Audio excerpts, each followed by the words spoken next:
Zaman dulu cuma raja nih yang bisa masuk sini. Cool, man, Rasta. Life is about choices. Jadi hidup itu emang tentang membuat pilihan.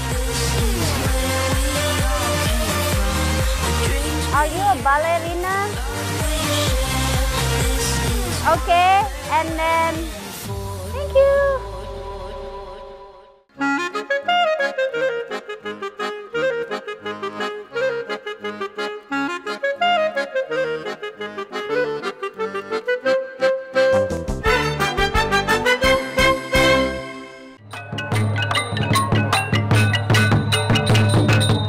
Nuansa religi terasa di negeri ini.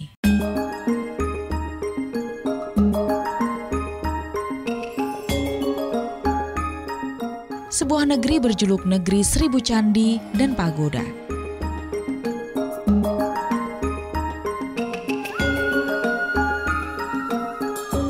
Saya bukan di Thailand ya, meski mayoritas warganya beragama Buddha. Nah, di hari besar ini biasanya mereka bawa makanan dari rumah. Kalau kita lihat kan mereka pada bawa rantang tuh. Makanannya ditaruh di sini sebagian, terus mereka katanya juga biasanya setelah kasih makanan di sini pada piknik di luar makan sama keluarganya. Ada yang naruh uang juga. Ya, biasanya warga akan piknik bersama usai berdoa di pagoda. Makanya saya harus segera bergegas agar jalanan tidak macet. Tujuan saya adalah sebuah kota yang memiliki magnet yang luar biasa bagi dunia. Tujuan pertama adalah pusat kotanya. Meski saat saya tiba di pusat kota sudah sore menjelang malam, namun turis justru mulai berdatangan. Tuh kan banyak turis-turis naik sepeda tuh. Ini lagi. Soalnya emang kotanya nyaman. Dan jalan ini namanya Pub Street. Kenapa? Karena emang di jalan ini banyak banget pub, tempat hiburan, dan hotel. Karena di sini emang kota yang paling banyak dikunjungi turis dunia, bukan ibu kotanya negeri ini. Selain pub dan kafe juga karena old marketnya. Terus kota ini juga souvenirnya banyak kerajinan tangan, kayak tas, gelang-gelang.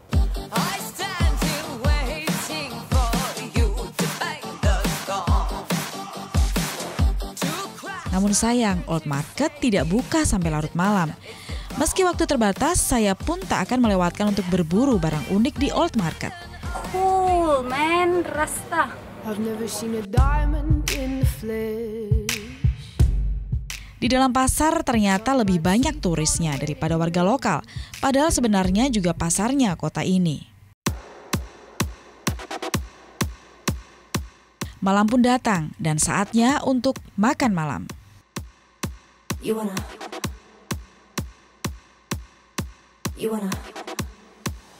Karena di sini turisnya internasional, jadi setiap makanannya tuh mereka benar-benar kasih ingredients-nya apa aja. Karena takutnya kan orang ada yang alergi atau apa, jadi kelihatan kan ini digarapnya serius, mereka benar-benar kasih ingredients-nya apa. Ya, tak heran sebagian besar pengunjung adalah turis dunia. So what brings you here from New Zealand? Oh, the culture, definitely. The culture, yeah. And Angkor Wat was just amazing. Of course. Okay. Enjoy your dinner. Okay, thank you. Okay. Dia dari New Zealand dan yang bikin dia mau kesini adalah budayanya dan Angkor Wat. Udah bisa tebak di mana? Angkor Wat ada di mana ya?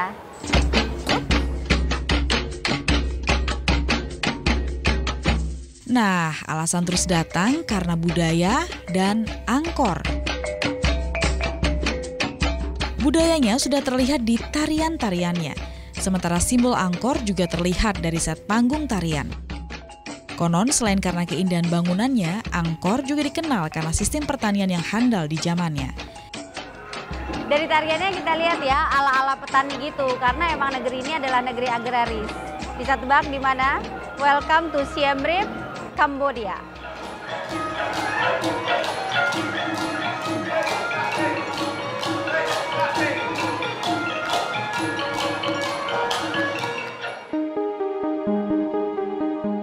lagi menjelang saatnya menjelajah Kingdom of Wonder, Siem Reap, Kamboja. I dive into frozen waves where the past comes back to life. So this is my ticket with the picture. Saya belum senyum nih di sini, harusnya diulang tadi. Terus karena saking gedenya kompleks Angkor Wat ini, ada 3 days visit, 1 week visit. Jadi ada 1 tiket terusan yang seminggu berturut-turut boleh masuk. Tapi kita sehari aja dulu cukup ya. If I love insanity, why are you my clarity?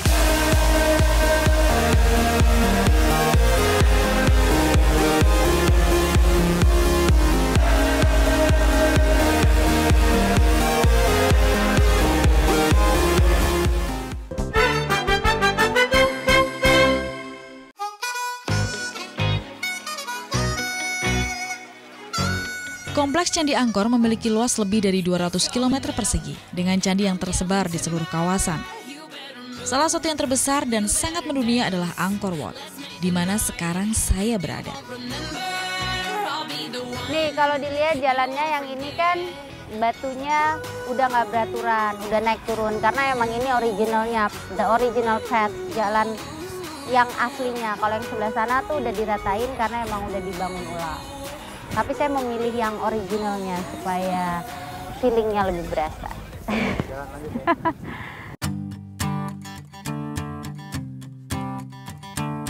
Sekitar 1.200 turis mengunjungi Angkor setiap tahunnya.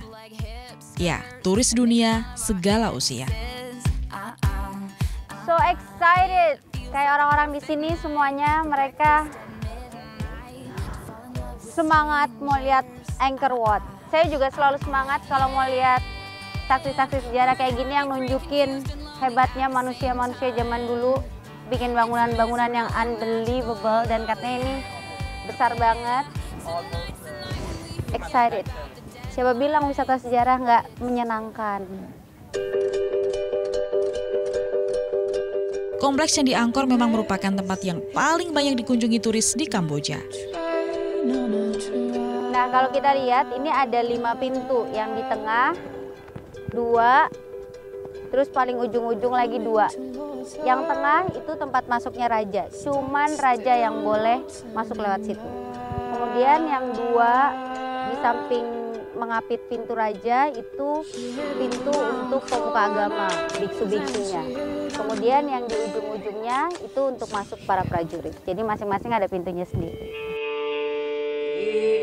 Saya pun semakin penasaran dengan kawasan yang dilindungi UNESCO karena termasuk situs dunia yang harus dijaga. Zaman dulu cuma raja nih yang bisa masuk sini, tapi sekarang semua orang udah boleh lewat sini.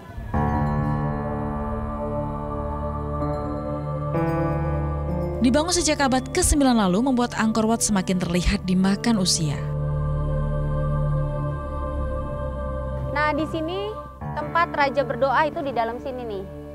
Tapi setelah ini saya bakal bawa Anda ke tempel lain yang disebutnya sekarang Tempel Lara Croft. Loh, kok Lara Croft? Soalnya waktu itu pernah dipakai oleh Angelina Jolie buat syuting film Lara Croft. Tahu dong?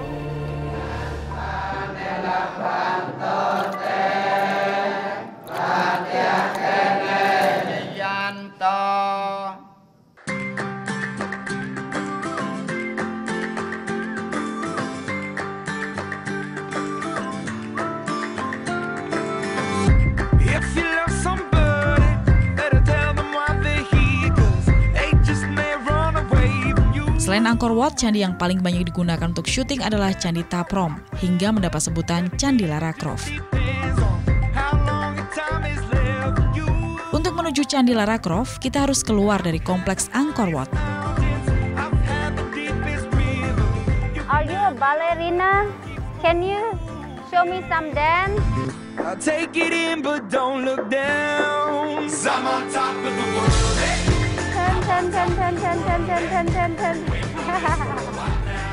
Okay, and then thank you. Kawasan Angkor memang telah memberi berkah bagi warga Siem Reap. Tak hanya untuk berjualan, bahkan untuk mencari ikan di sungai yang mengelilingi kompleks candi. Lihat nih, Dia nangkepin ikan kecil-kecil. Ikan apa ini? Ikan kembung. For eating? Yes, this is your bite. Oke, saya mau pinjam dulu sepedanya, muter-muter sebentar. And I wish I hadn't told you.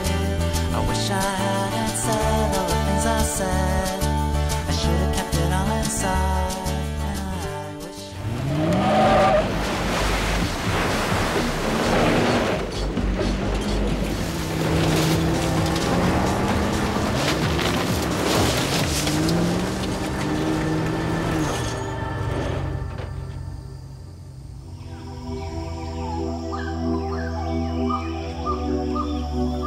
Di salah satu adegan film Lara Croft, kompleks Candi Taprom dikelilingi hutan lebat.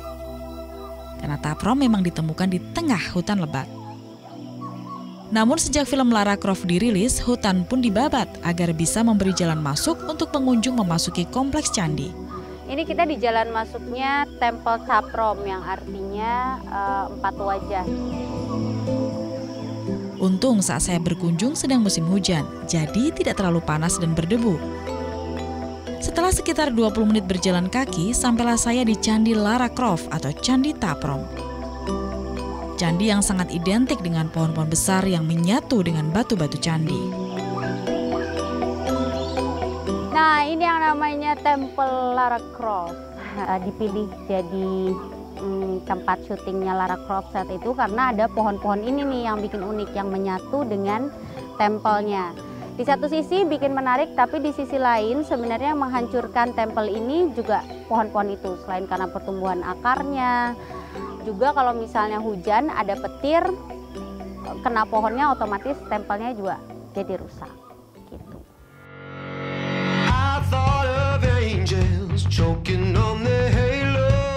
Dan perjalanan menyusuri jejak Lara Croft pun dimulai.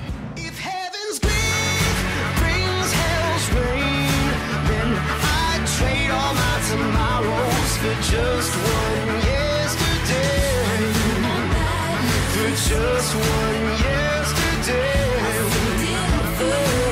I want to teach you a lesson in the worst kind of way. Still, I trade all my tomorrows for just one yesterday, for just one yesterday.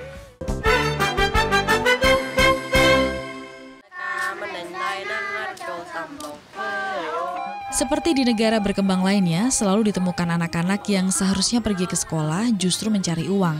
Sangat disayangkan. Meski suara lucu mereka mampu memecah keheningan Taprom.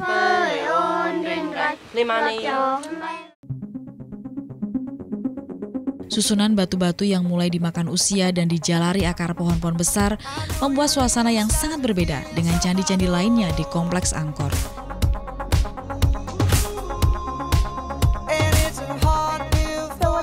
This temple, this Lara Croft temple, pretty and yeah, but unfortunately they have this reconstruction. Yeah. So, okay, thank you.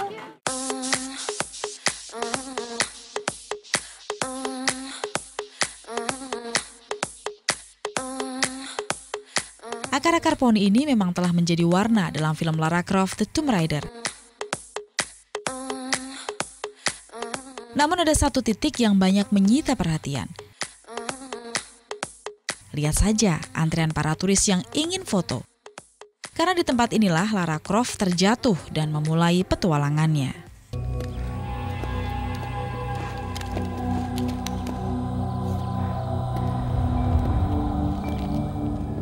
Jasmine.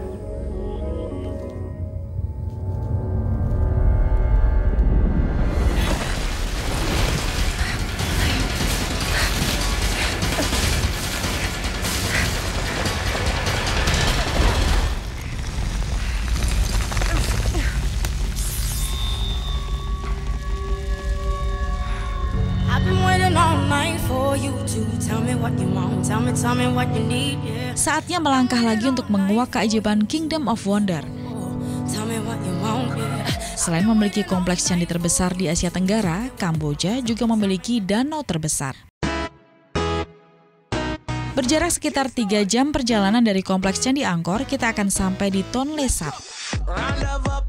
di mana kita bisa melihat dari dekat kehidupan warganya yang memilih hidup di atas air. Namun kita harus menyewa perahu terlebih dahulu. Tapi bisa tebak nggak kita sekarang di mana? Ini bukan laut loh, seluas ini bukan laut. Jadi ini danau terbesar yang ada di Asia Tenggara.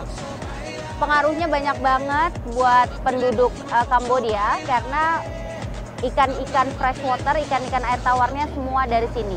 Terus dari sini kita juga bisa sampai ke Phnom Penh. Ingat kan waktu itu kita pernah lihat Riverside Delta Mekongnya Phnom Penh. Karena memang air dari danau ini dari Sungai Mekong.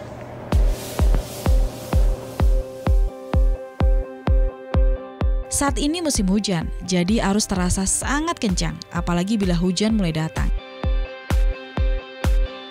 Tapi warga di kawasan ini terlihat tenang dan nyaman.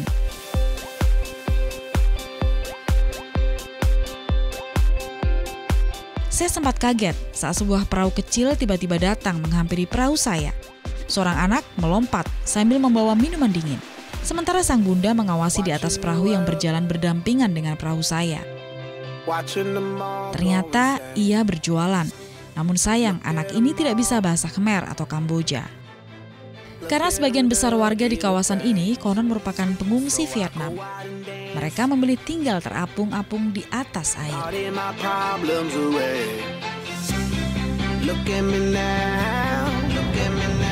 Life is about choices. Jadi hidup itu emang tentang membuat pilihan. Dan mereka tadi, Floating Village itu memilih untuk hidup di sini dan mereka bahagia.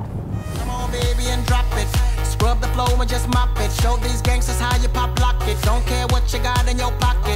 I beat the way that you rockin' with that thing. Girl, stop it. Wanna just bang, bang and pop it. While the club crowd are just watching. Work it out. Got a gang of cash. Sampai di sini saya nemenin Anda keliling jalan-jalan di Siem Reap, Kambodia. Ketemu lagi di Traveleza mengupas sisi lain sebuah negeri. Bentar lagi juga udah mau hujan, lihat tuh mendung. Bye, saya nggak mau kehujanan. I lose myself tonight. It'll